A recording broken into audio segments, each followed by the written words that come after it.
तो आ गए आप। कैसे हो?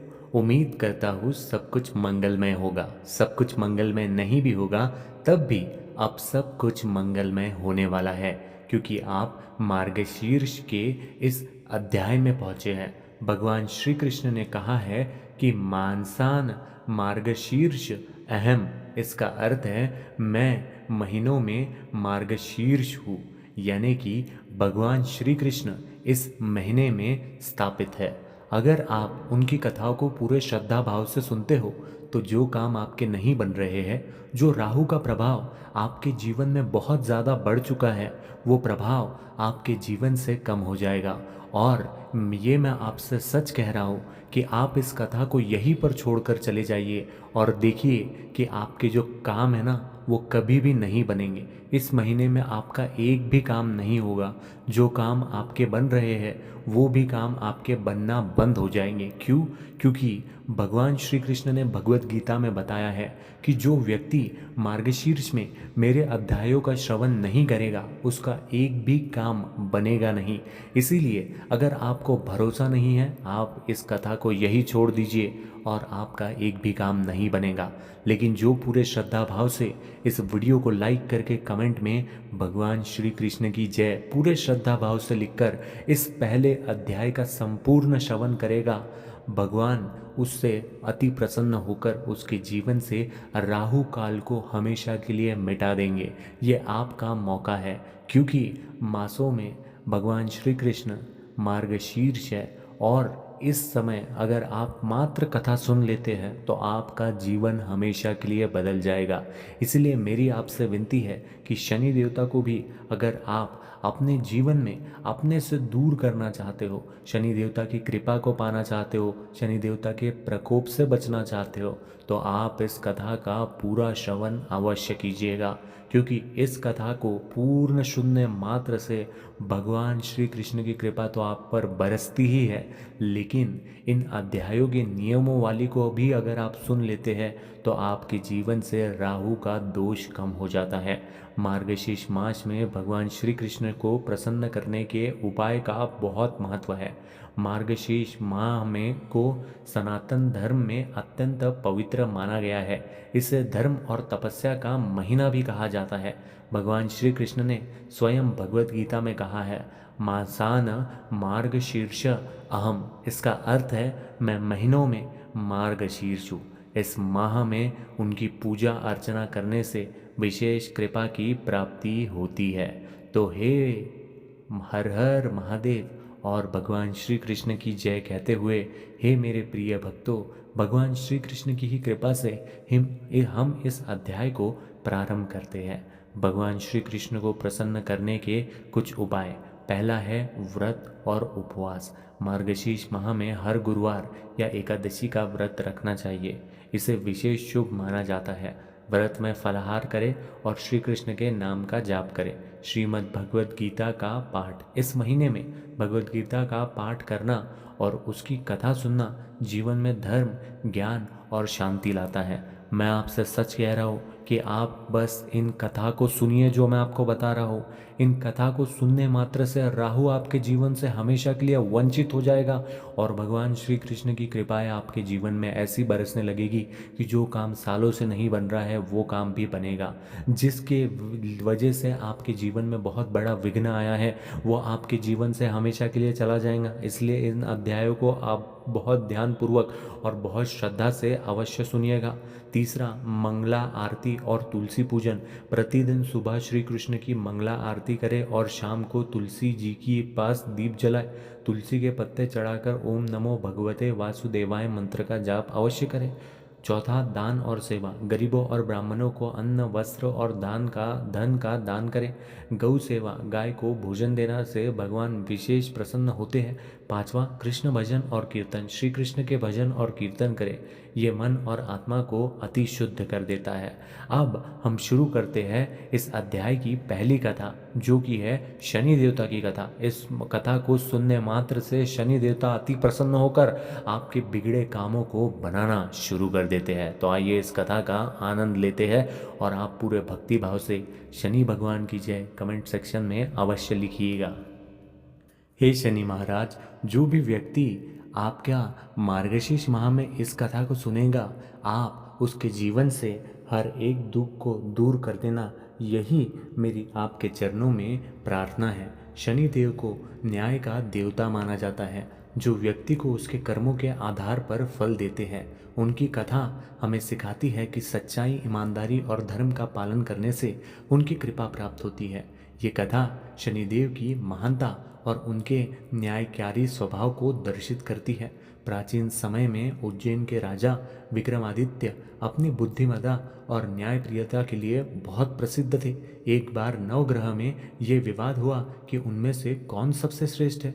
सभी ग्रह अपनी अपनी महिमा का बखाना करने लगे, लेकिन शनिदेव ने कहा, मेरा प्रभाव सबसे अधिक है, क्योंकि मैं व्यक्ति को उसके कर्मों का सटीक फल देता हूँ। ये सुनकर अन्य ग्रहों ने शनि देव की परीक्षा लेने का निर्णय लिया और इसे उज्जैन के न्यायप्रिय राजा विक्रमादित्य पर लागू करने का निर्णय किया।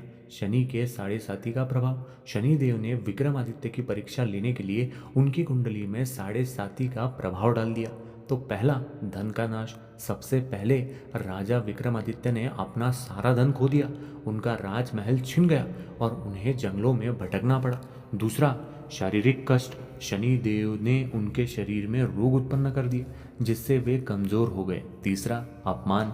विक्रमादित्य को लकड़ी काटने का काम करना पड़ा और उन्हें बहुत अपमान भी सहना पड़ा। धैर्य और ईमानदारी का परिणाम। इन कठिन परिस्थितियों में भी राजा विक्रमादित्य ने धर्म और सत्य का मार्ग नहीं छोड़ा। उन्होंने सदा भगवान की आराधना की और शनिदेव की कृपा के लिए प्रार्थना की। उनकी प्रार्थना और तपस्या से शनिदेव अति प्रसन्न हुए और उसी क्षण वहां प्रकट हो गए। शनिदेव ने राजा विक्रमादित्य के समक्ष प्रकट होकर कहा, राजन, ये सब मैंने तुम्हारी परीक्षा लेने के लिए किया। तुमने धर्म, सत्य और धैर्य का पालन किया है और इसीलिए मैं तुमसे अति प्रसन्न हूँ। अब तुम्हारा राजपाट और सम्मान तुम्हें पुनः लौटाऊंगा। और इसके तुरंत बाद शनिदेव ने अति प्रसन्न होकर शनिदेव ने राजा को उनकी खोई हुई हर वस्तु और सम्मान लौटा दिया।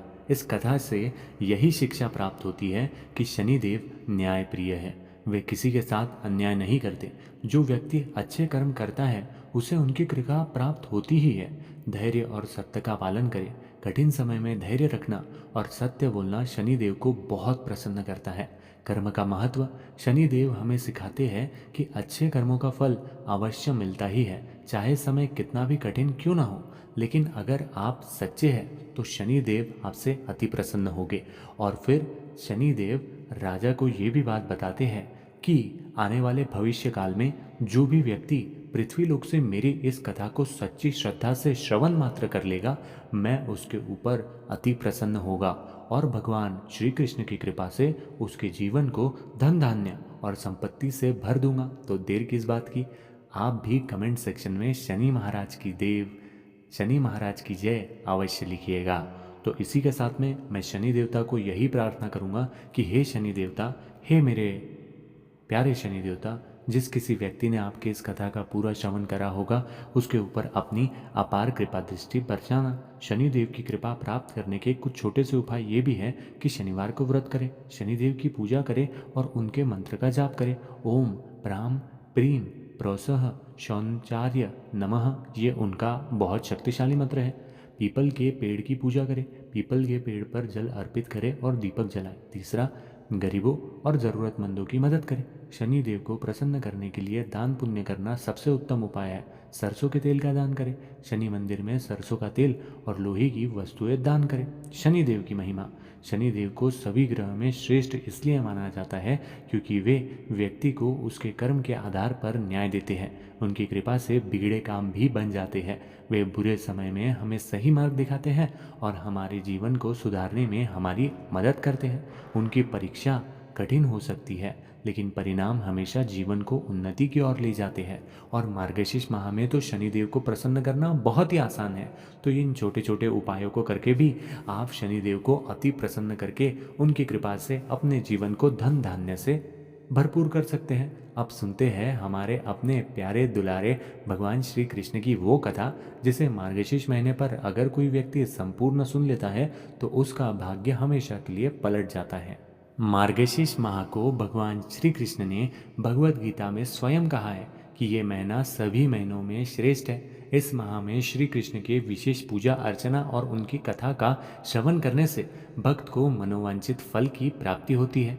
यहाँ श्री कृष्ण और गोपियों से संबंधित एक अद्भुत कथा का वर्णन भी किया गया है जो मार्गशीर्ष माह के पहले अध्याय में बताई गई थी, जिसे अगर कोई व्यक्ति पूरे श्रद्धा भाव से सुन लेता है तो वो मनोवांछित फल को प्राप्त कर लेता है। जो भी फल उसके मन में है उसकी प्राप्ति उसे हो जाती है। इसीलिए हे श्री कृष्ण, अगर आपके इस कथा को कोई धरती लोक से पूरे श्रद्धा भाव से श्रवण करता है तो आप उसकी हर मनोकामना को अवश्य पूर्ण करना, यही मेरी आपके चरणों में प्रार्थना है। कथा एक बार की बात है, जब वृंदावन में मार्गशीर्ष का महीना आया, गोपियों ने सुना कि इस पवित्र माह में यमुना नदी में स्नान करने और भगवान विष्णु की आराधना करने से मनोकामनाएं पूरी होती हैं। उन्होंने व्रत रखने का निश्चय किया और सुबह जल्दी उठकर यमुना के तट पर स्नान करने के लिए जाने लगी। गोपियों का व्रत और श्री कृष्ण का चमत्कार। गोपियों ने भगवान श्री कृष्ण की आराधना करते हुए इस व्रत का पालन किया। वे प्रतिदिन गंगा यमुना में स्नान करती और श्री कृष्ण का ध्यान लगाती। उन्होंने भगवान से प्रार्थना की कि उन्हें हमेशा श्री कृष्ण की भक्ति प्राप्त हो। श्री कृष्ण ने उनकी भक्ति को देखकर प्रसन्न होकर उनकी परीक्षा लेने का निश्चय किया। लेकिन इस परीक्षा लेने से पहले एक ज़रूरी बात आप जान लीजिए, अब हर दिन हमारे लिए गंगा यमुना में स्नान करना तो संभव नहीं है। ऐसे में अगर आप तुलसी के पत्ते भी अपने नहाने के पानी में मिलाकर नहाते हो तो आपको भी वही फल मिलेगा जो गंगा यमुना जैसी नदियों में नहाने से भगवान श्री कृष्ण को प्रसन्न करने के लिए मिलता है। इसीलिए आप भी अपने घर के जो भी नहाने का पानी होगा उसमें तुलसी माता के थोड़े से पत्ते डाला कीजिए। श्री कृष्ण का गोपियों के परीक्षों में डालना। एक दिन जब गोपियाँ यमुना में स्नान कर रही थी, श्री कृष्ण ने उनकी चीर वस्त्र उठाकर एक वृक्ष पर रख दी। जब गोपियों ने स्नान से बाहर आई तो उन्होंने अपने वस्त्र गायब देखे और श्री कृष्ण को वृक्ष के ऊपर बैठा देखा। श्री कृष्ण ने हंसते हुए कहा, यदि तुम सचमुच मेरी सच्ची भक्त हो तो विनम्रता और समर्पण के साथ मुझसे अपने वस्त्र मांगो। गोपियों ने उनकी बात मान ली और अपनी भक्ति और श्रद्धा का परिचय दिया। श्री कृष्ण ने गोपियों से कहा, ये मार्गशीर्ष का महीना अत्यंत पवित्र है। इसमें मन, वचन और कर्म से शुद्ध होकर मेरी भक्ति करने से सभी इच्छाएं पूरी होती हैं। तुमने जो तप और आराधना की है उससे मैं बहुत प्रसन्न हूँ। इसके बाद उन्होंने गोपियों को आशीर्वाद दिया कि उनकी मनोकामनाएं पूर्ण हो और वे सदा भक्ति के मार्ग पर चले। इस कथा का यही महत्व है कि भक्ति और समर्पण का महत्व। गोपियों ने यह साबित किया कि सच्चे भक्त को अहंकार छोड़कर भगवान के प्रति समर्पित होना चाहिए। मार्गशीर्ष माह का प्रभाव। इस माह में भगवान श्री कृष्ण की पूजा और कथा सुनने से सभी पापों का नाश होता है, मनोवांछित फल की प्राप्ति। गोपियों ने भगवान की भक्ति और तपस्या से अपनी इच्छा पूरी की, जो ये दर्शाता है कि ये माह इच्छा पूर्ति का बहुत विशाल समय होता है। मार्गशीर्ष माह में कथा श्रवण और पूजा का लाभ। सुख और समृद्धि। जीवन में सुख, शांति और समृद्धि का आगमन होता है। पापों का नाश। बीते हुए जीवन के सभी पाप समाप्त होते हैं। मोक्ष की प्राप्ति। ये माह भगवान की भक्ति के माध्यम से मोक्ष प्रदान करता है। विशेष अनुष्ठान। भगवत गीता का पाठ। मार्गशीर्ष माह में गीता के पहले अध्याय का पाठ करें। कृष्ण मंत्र का जाप। ओम नमो भगवते वासुदेवाय मंत्र का जाप अवश्य करें। तुलसी पूजन। तुलसी के पौधे को जल अर्पित करें और दीप जलाएं। श्री कृष्ण कहते हैं, मार्गशीर्ष माह में कथा सुनने और पूजा अर्चना करने से भक्त को उनके जीवन में हर प्रकार का सुख, शांति और मनोवांछित फल प्राप्त होता है। बोलो भगवान श्री कृष्ण की जय। और आज का ये पहला अध्याय यही समाप्त होता है। अगर आपने यहाँ तक इस अध्याय को श्रवण किया है तो आपसे विनती है कि साम सदाशिव नाम के इस चैनल को आप सब्सक्राइब अवश्य कीजिए, क्योंकि मैं हर दिन यहाँ आकर आपको भगवान की याद दिलाता रहूँगा। बोलिए हर हर महादेव, हर हर महादेव, हर हर महादेव। जय श्री कृष्ण। साम सदाशिव अर्पण।